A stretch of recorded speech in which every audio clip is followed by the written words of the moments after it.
Performance కూడా ఒక పీక్స్లో ఉంటుంది సార్. ఎంత ఒక మెచ్యూర్డ్ పర్ఫార్మెన్స్.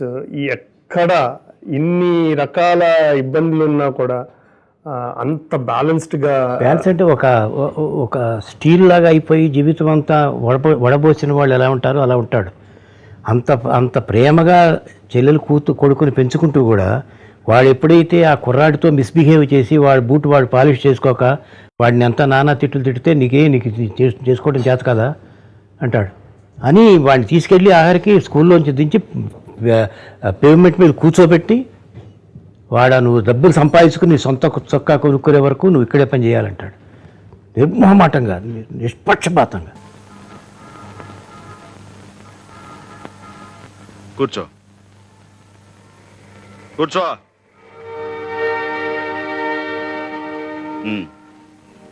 బూట్ పాలిష్ అయ్యి.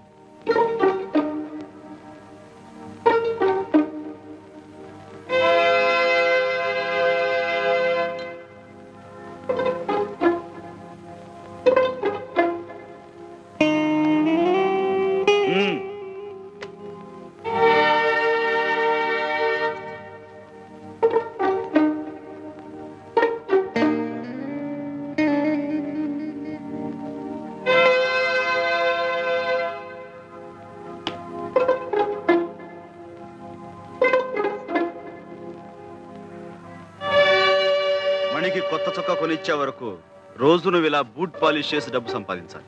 తీసుకో. పని కాగానే వాడిని దగ్గరుండి ఇంటికి తీసుకురండి.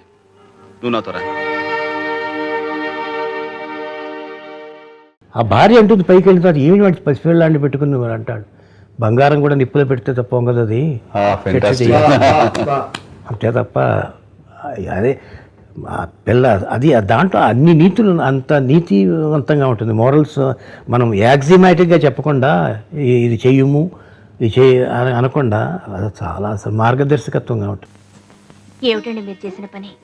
ఏదో పసిపిల్లాడు బూట్ పాలిష్ చేసుకోవడం అసహ్యం అన్నాడే అనుకోండి, దానికి తిట్టొచ్చు కొట్టొచ్చు, కానీ మరీ ఇంత ఇదిగా శిక్షించడవా? ఈ రోజు వాడి బూట్లు వాడు ముట్టుకోవడానికి అసహ్యం అంటున్నాడు. మనం ఆ పని చేసే పైకొచ్చామని తెలిస్తే రేపు మనల్ని అసహించుకుంటాడుగా. అన్నం పెట్టే వృత్తిని అసహించుకోవటం నేను భరించలేను గంగా. అందుకు వాడి చిన్న మనసు బెదిరిపోయేలా కష్టపెడుతున్నారని నా భయం. ఇనువుని వంచాలంటే వేడి మీద పెట్టాలి, వెన్నపూస మీద కాదు. వాడి మీద ఉన్న మమకారంతో వాడిని కష్టపెడుతాను నువ్వు అనుకుంటున్నావు. వాడు రేపు పొద్దున గొప్పవాడు కావాలని 10 మంది మెచ్చుకోవాలని నేను ఎదురు చూస్తున్నాను. అదే నా ప్రయత్నం. మీరు స్వయంకృష కోర్ట్స్ గురించి ఎప్పుడు పదే పదే మీరు చెప్తుంటారు. కొడుకుని హ్యాండ్ ఓవర్ చేయమన్నప్పుడు కోర్టులో సీన్ మీ పర్ఫార్మెన్స్ ఒకటి, ఆ సీన్ ఒకటి. అది ఎప్పుడు గురువారు ఎప్పుడు కూర్చున్నా ఎక్కడ ఏదైనా రిఫరెన్స్ వస్తే కనుక ఆ సీన్ చెప్తుంటారు. చాలా బాగా ప్రొజెక్ట్ అయ్యావు, ప్రొజెక్ట్ చేసుకున్నావు నేను నువ్వు. ఒకటి కాదు, అందరూ రియాక్ట్ అయిపోతుంటారు, అతను మాత్రం అలాగే తదేకంగా ఉంటాడు. చాలా నిబ్బరంగా. ఎంత నిబ్బరంగా ఉంటాడు అంటే ఏమి చేయబోతున్నాడు, అడ్డం పడతాడా లేకపోతే ఇంకోచన చేయబోతాడా, కొడతాడా వాడిని, పిల్లాన్ని కొడతాడా, ఏదో అనుకుంటూ ఉంటాం. నేను అదే చెప్తా. మామూలుగా మనం ఒక స్టడీ లుక్ కావాలి అన్నప్పుడు అది యోగ సిద్ధి ఉన్నవాడు కానీ ఆ స్టడీ లుక్లో కళ్ళల్లోంచి అది పలకదు. పూర్తిగా ఇన్వాల్వ్ అయ్యి నువ్వు ఫీల్ అయితే కానీ ఆ ఫీలింగ్ కళ్ళలో రాదు. మొబిలిటీ ఉంది కాబట్టి వస్తుంది.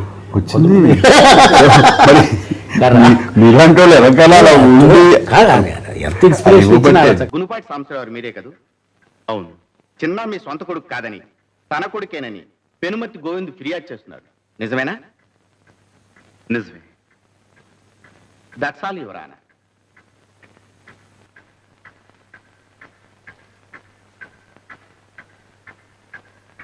నమస్కారం బాబు. నమస్కారం బాబు.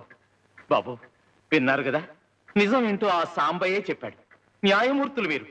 న్యాయం నా వైపే ఉందని తమరు తీర్పు చెప్తారు, నాకు తెలుసు. కానీ నేను కోరుకున్నా అయ్యా, ఆ సాంబయ్య కోరుకున్నా అయ్యా, చిన్న క్షేమమే కదా కోరుకునేది. మరి ఆ పసివాడు పెంపుడు తండ్రి దగ్గర ఉంటాడా లేక కన్న తండ్రి దగ్గర ఉంటాడా? వాడినే తెలుసుకోమనండి బాబు. ఆ పసివాడు ఏ అచ్చటా ముచ్చటా తీర్తని ఆ పెంపుడు తండ్రి దగ్గర ఉంటాడా? సరే, ఓ ఆట పాట మంచి చెడు ఏమీ లేకుండా ఓ ఖైదీలాగా అక్కడే ఉంటాడా? సరే, ఏదో చిన్న తప్పు చేశాడని ఫుట్పాత్ మీద బూట్ పాలిష్ చేస్తూ అక్కడే ఉంటానంటాడా? సరే, సారీ సార్. కన్న తండ్రిని గనక వాడి బాధ చూడలేకపోతున్నాను సార్, చూడలేకపోతున్నాను. లక్షలు కార్లు లేకపోయినా ఏదో విధంగా నా బిడ్డను పోషించుకునే స్థితి నాకుంది. అందుకే అడుగుతున్నాను సార్, ఎక్కడుంటాడో ఆ చిన్నానే అడగండి సార్. తర్వాత ఆ దాన్ని స్టెప్ బై స్టెప్ ఎలా ఎక్స్ప్రెస్ చేయాలి, ఆ జడ్జిమెంట్ అయిపోయిన తర్వాత నేను మా అమ్మతో కానీ మా అమ్మ నాతోనే ఉండాలంటాడు కుర్రాడు. వాడు ఆ చేయబట్టుకుని ఆ వైఫ్ని అలా కారిడార్లో అంత దూరం నడిచి వెళ్ళిపోతుంటాడు. ఏం చేయబోతాడో ఏమిటి, ఏం మాట్లాడు అసలు ఆ నిశ్శబ్దం ఏమిటని. Sometimes silence is more dangerous and more మా ఏదో మాట్లాడేటప్పుడు చిక్కుకొని ఇప్పుడు డైలాగ్ ఉంటే డైలాగ్ చెప్తే ఆటోమేటిక్ గా సరిపోతుంది. డైలాగ్ లేకుండా సైలెంట్ గా ఉంటూ ఎగ్జిబిట్ చేయటం అనేది ఇట్స్ ఛాలెంజ్. చాలా ఛాలెంజ్. ఆ స్వయం కృషిలో ఆ సీన్ లో అట్లాంటివన్నీ చాలా ఉన్నాయి. చాలా బాగా కన్సీవ్ చేశారు. అది మాలాంటి వాళ్ళకి ఒక ఛాలెంజ్. అది చూడు బాబు, అటు పెంచిన తండ్రి, ఇటు కన్న తండ్రి, ఎవరి దగ్గర ఉండాలనుకుంటున్నావో కోర్టు వారికి చెప్పు.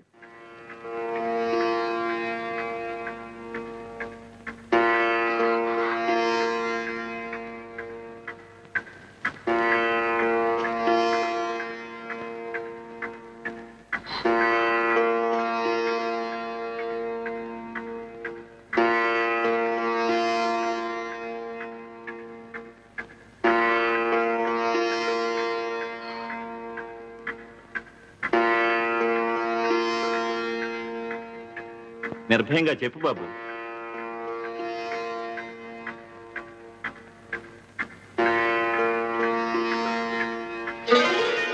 బాబు, కానీ మా అమ్మ కూడా నాకు కావాలి. మమ్మీ వైఫ్ని ఎక్కించుకున్నాడు, కారులో వెళ్ళిపోతున్నాడు, పక్కన కూర్చున్నా మాట్లాడు. పోనీ ఆవిడ మాట్లాడుతుందా ఏమిటి, పిల్లాడు ఎలా అయిపోయినాడు ఏమిటి, మనకి దూరం అయిపోతున్నాడు అని పెట్టచ్చు సీను. ఏదైనా చేయొచ్చు నేను. అలా వెళ్ళిపోతాడు, వెళ్ళిపోయిన తర్వాత మళ్ళీ అక్కడ మాట్లాడు. వైఫ్కి తలుపు కూడా తీస్తాడు పైగా, వెళ్ళి దీపమ్మని. మాట్లాడితే ఇది కూడా ఒక విస్ఫోటనం జరుగుతుందన్న భయం. తను కూడా కొయిట్ అయిపోతుంది, లోపల కూలిపోతుంటుంది. ఏం మాట్లాడో తెలియదు అట్లాంటి వాళ్ళతో. ఇప్పుడు అలాంటివి మీరు చేయటం అనేది ఒక ఎత్తు అయితే, దాన్ని కన్సీవ్ చేయటం అన్నది ముందుగా ఆయన మానసికంగా అవన్నీ నటించుకున్నారు కాబట్టి, లోపల నటించి ఎస్ వర్కౌట్ అవుతుంది అనుకున్నారు కాబట్టి అది ఆ రకంగా దాని ట్రీట్మెంట్ ఇవ్వడం జరిగింది, మేము చేయడం జరిగింది తప్ప ఇంకొకటి. అందుకుని ప్రతిదీ ఆయన అనుకుంటారు, ఆయన అనుభవించి ఆ తద్వారా అది మాతో చేయిస్తారు. అందుకని ఆయన దగ్గర యాక్టింగ్ మేడ్ ఈజీ అని అన్నాను.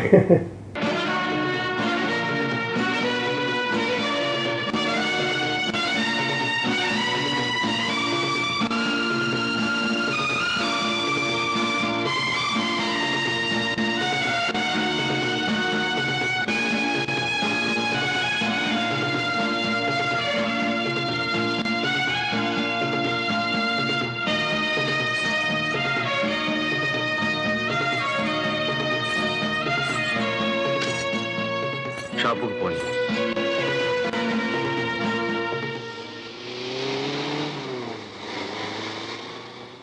భయంకరమైన సీన్ అది మాత్రం. ఆ తర్వాత అక్కడికి వెళ్ళిపోతాడు ఫ్యాక్టరీ షాప్కి, ఎవరితో మాట్లాడు అక్కడ కూడా వెళ్ళిపోయి రాత్రి తెల్లవారులు కూర్చునే ఉంటాడు అంతే. ఇంకా that is how he gives went to his feelings అని. ఒక్కొక్కళ్ళు ఒక ఎమోషన్స్ అవుట్లెట్ ఒకలాగా చూపించుకుంటారు, ఒక్కొక్కరు ఒక రకంగా వ్యక్తీకరించుకుంటారు. అందుకనే తన ఎమోషనల్గా ఎప్పుడైనా సినిమాలు కొన్ని అవుట్ బర్స్ట్ అయ్యేటువంటి సిచ్యువేషన్స్ వచ్చినప్పుడు ఎవరికి తెలియకుండా గదిలోకి ఒంటరిగా వెళ్ళిపోయి అక్కడ కూర్చుని కింద కూర్చుని పట్ట ఒక చెప్పు కుట్టేంత వరకు తన ఎమోషన్కి అవుట్లెట్ లేదు. ఆ సాంబయ్య క్యారెక్టర్ ఆ రకంగా తను చెప్పులు కుట్టి తన బాధని వ్యక్తీకరించుకోవడం ఎంత అద్భుతంగా చిత్రీకరించారంటే అంతా ఇంత కాదు, కొత్తగా ఉంది.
రామ్ గారు.